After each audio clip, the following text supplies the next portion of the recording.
Real de Madrid en état de force, puisqu'il garde sa place, la première place de meilleure équipe d'Europe des 5 grands championnats.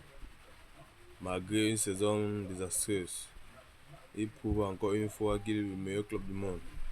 Comme vous le constatez dans cette vidéo, je vais vous parler comment est-ce que le Real a fait pour pouvoir être la meilleure équipe du monde et nous allons parler aussi de certains joueurs du Real, à noter Mbappé, Vinicius Junior. Comme je le disais tantôt, vous êtes dans la bonne page, dans la bonne chaîne pour les informations du football. Ici, Industrie Info Foot. Vous serez toujours à la page tous les jours. Abonnez-vous, n'oubliez pas de liker, partager. Donc, je disais tantôt, le Real de Madrid est au-dessus de tout l'Europe, malgré une saison très très désastreuse. Je vais vous donner toutes les astuces. Je vais vous dire comment ça s'est passé et comment ça fait pour qu'il soit toujours le meilleur club d'Europe. Ici, le Real Madrid ne l'a pas gagné cette saison, mais il reste presque à 200 points en tête du classement de la Ligue des champions de tous les temps. Avec au moins 200 points, le Real Madrid démontre encore une fois de plus qu'il est le meilleur club du monde. Avec 985 points au-dessus du Bayern qui est à 797 points et suivi du Barça, le rival direct du Real Madrid qui est à 694 points. Comment est-ce qu'une belle équipe comme le Real Madrid ne pourra pas toujours avoir les meilleurs buteurs dans son effectif? Actuellement, Kylian Mbappé est le meilleur buteur des 5 grands championnats avec 31 buts au compteur, suivi de Mohamed Salah, 29 buts, et Robert Lewandowski. Kylian Mbappé qui a commencé une mauvaise saison, un début de saison très désastreuse, d'où tout le monde le critiquait. On ne voulait pas savoir s'il est capable de faire ou pas. Mais il a prouvé, il a démontré comme son équipe qu'il est toujours le meilleur joueur du monde, le meilleur buteur, le meilleur attaquant d'Europe. Il a démontré ça dans presque les 10 dernières journées. Et ici, Koubassi le confirme. Koubassi dit pour Koubassi, sur Mbappé avant la France. Mbappé est imprévisible. Il peut surgir n'importe où. Je dois rester vigilant. Et en parlant de Kylian Mbappé, si Kylian Mbappé récupère le numéro 10, Hendrik récupérera et héritera du numéro 9 au Real de Madrid.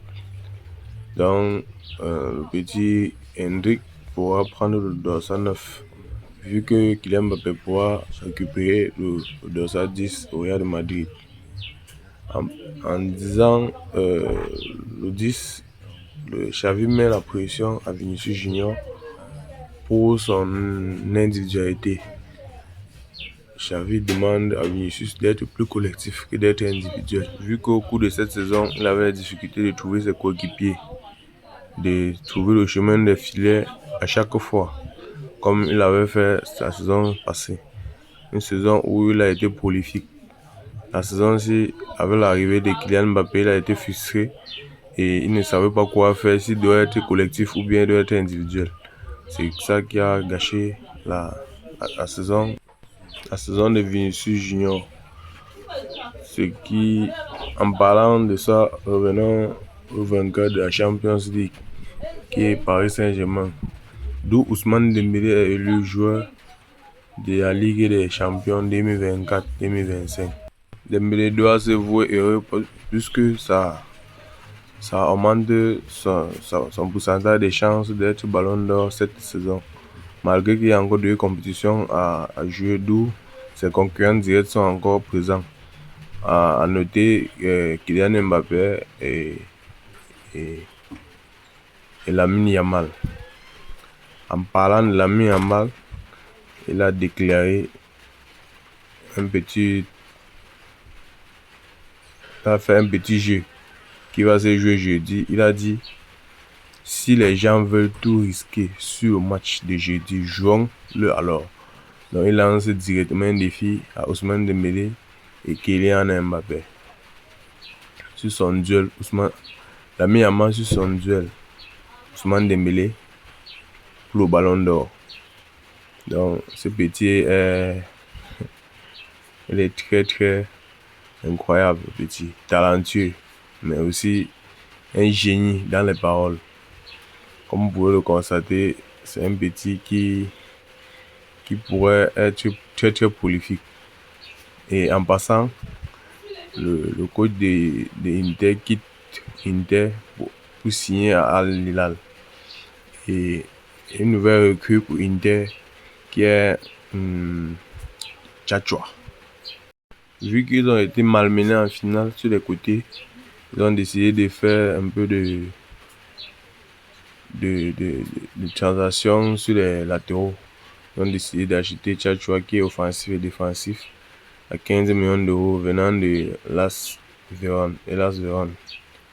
Donc, comme vous pouvez le constater, Inter a décidé de renforcer sa ligne défensive pour pouvoir être au top la saison prochaine avec notre frère camerounais Tchatchoua. Merci.